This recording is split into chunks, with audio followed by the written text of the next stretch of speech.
Il dit, l'ange de l'Éternel est venu le libérer.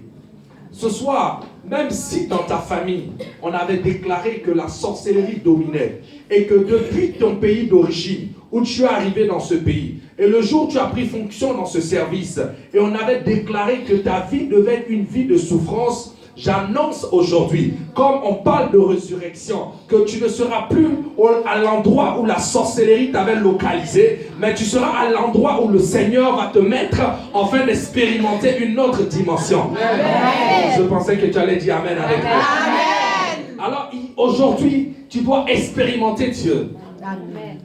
Il y a beaucoup de chrétiens, c'est vrai, beaucoup disent Jésus, mais peu expérimentent Dieu dans toute sa gloire. Parce que prier Dieu, c'est extraordinaire. Et vivre ces miracles de tous les jours, peu. Ceux qui sont avec moi, ils peuvent témoigner.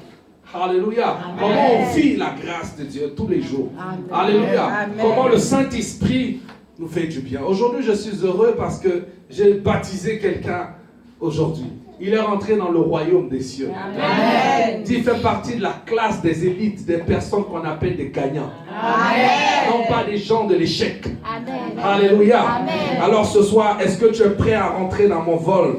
Tu es prêt à rentrer dans ce vol? Amen. Alléluia. Amen. Alors le thème de notre séminaire est vivre le surnaturel de sa résurrection. Dis à ton voisin, en tant que chrétien, tu dois vivre le surnaturel. En tant que chrétien, tu dois vivre le surnaturel. Dis, tu dois vivre le surnaturel. Alléluia. Quand on parle du surnaturel, c'est un domaine qui ne parle pas du naturel. Alléluia.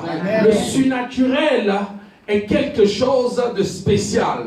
John, dis à ton voisin parce que tu es une femme et tu es un homme spécial. Oh, quelqu'un là. Vous êtes avec moi? Vous êtes avec moi?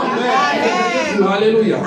Dis, tu es une personne spéciale. Tu es une personne spéciale. Alléluia. Parce que le surnaturel reflète sur le domaine qui échappe au naturel. Parce que quand quelqu'un vit le surnaturel, il n'est pas alimenté aux choses naturelles. Parce que tout ce qu'il va voir comme étant quelque chose qui pouvait le retenir, il est censé croire aujourd'hui par la puissance de la résurrection du Christ et que ces choses qu'il pouvait voir comme quelque chose de difficile dans son esprit, Dieu lui montre que cela est facile. Dis Amen. Parce que nous travaillons avec une armée. Dis à quelqu'un l'armée céleste. L'armée céleste. Et nous travaillons avec un homme qu'on appelle Jésus. Amen. Et la Bible déclare il est né de l'esprit. Vous savez, Adam est né de la terre, mais Jésus est né de l'esprit. Et la Bible dit que dans le livre de Jean 4, le verset 24, Dieu est esprit et ceux qui l'adorent en esprit et en vérité. Parce que Jésus est esprit et toi aussi tu es esprit. Et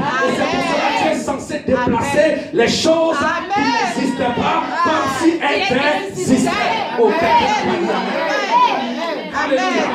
C'est pour cela que ta vie ne peut pas rester telle qu'elle est. Ta vie ne peut pas rester telle que le diable pense qu'elle sera. Ta vie ne sera pas telle que quelqu'un pense qu'elle sera. Ta vie est celle que Dieu décide à partir d'aujourd'hui. Alors si tu veux rester tel que tu es, tant mieux pour toi. Mais moi je décide ce soir de vivre dans le surnaturel.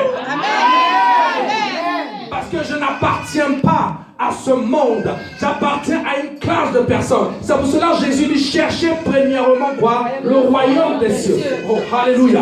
Parce que quand tu cherches le royaume des cieux, il a son gouvernement et dans son gouvernement, il est le chef. Et comme il est le chef,